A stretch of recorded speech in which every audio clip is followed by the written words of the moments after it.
It's been that kind of year, hasn't it?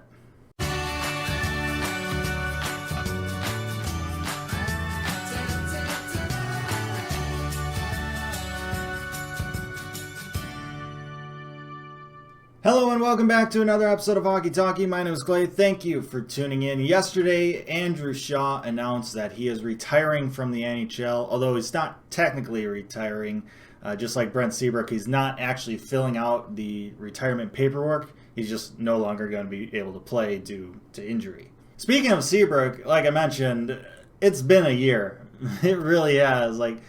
You had the pandemic and all the changes due to that. Then you had Crawford, going to the Devils and then eventually retiring.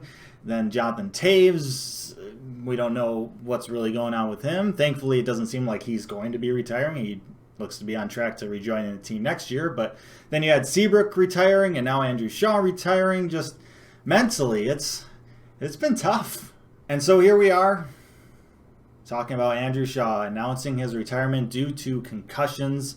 It doesn't really come as a surprise. Honestly, I was a little surprised that he even played this year. I thought he could have easily retired after sustaining a concussion, last season that knocked him out for the majority of that year, and also, the return to play playoffs.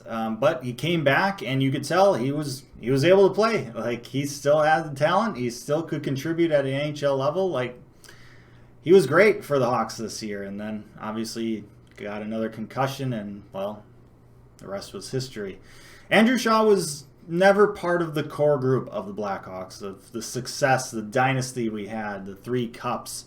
But he was the next best thing, right? He was part of 2 of those Stanley Cups.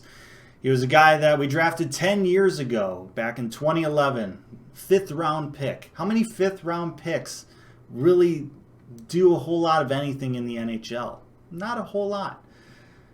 But Andrew Shaw did. Shaw was always willing to give it 100% every single shift. And not only that, but he would do the dirty work. He would get in the gritty areas, get in the crease, in the garbage areas, and even, fight every now and then. He was willing to stick up for teammates. He was willing to do a lot of things that you need some player to do when you have a lot of other superstars on your team.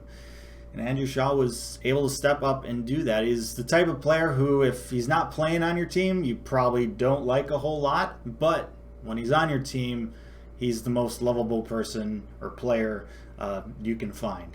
And it's not like Andrew didn't have skills either. He scored 47 points in 63 games with the Montreal Canadiens just a few seasons ago.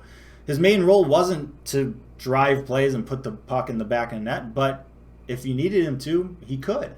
And that's something that's just so valuable at the NHL level, to be able to play and get under your opponent's skin with your hard work and your grittiness and your chirping. That just frustrates opponents. But ultimately, the game of hockey is about putting the puck in the back of the net. It's about what's on the scoreboard. And if you can also, help with that aspect in addition to the other things, the other team can't do anything about it. It's so frustrating to play against a guy who is just so frustrating physically, but also skillfully, if that makes any sense. And Andrew Shaw was that. Unfortunately, Andrew Shaw has to retire prematurely before he even reaches the age of 30 years old, which is just something that messes with my mind because he's younger than me, and I can't fathom people retiring from the NHL, good players, Andrew Shaw level players retiring, before that age. But here he is having to do it, and it's completely the right decision. Concussions are no joke. But although he is retiring early and he's, no longer going to be playing, he has accomplished so much, right? He was able to play in the NHL, just a dream come true for any young hockey player. He got to lift the Stanley Cup twice. He got to leave us with great moments like the headbutt goal that wasn't technically a goal, but really should have been a goal because it was too cool not to be a goal. The I love shin pads, redirection in triple overtime, the Stanley Cup final, lifting the cup with the bloody face. He left us with so many great memories outside of just being a hardworking, blue-collar player. Such a lovable player that, like I said, he's not really part of that core group of the Blackhawks dynasty, but he's the next best thing. So Andrew Shaw, if you're watching, however unlikely that is, thank you so much for the effort you gave us all throughout the years and the great moments you provided us as well.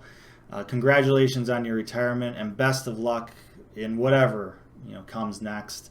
For the rest of you, thank you so much for watching this episode of Hockey Talkie. Leave your thoughts down in the comment section below. Like, share, and subscribe. Appreciate that as always, but most importantly, stay safe, make good decisions, and I'll see you next time.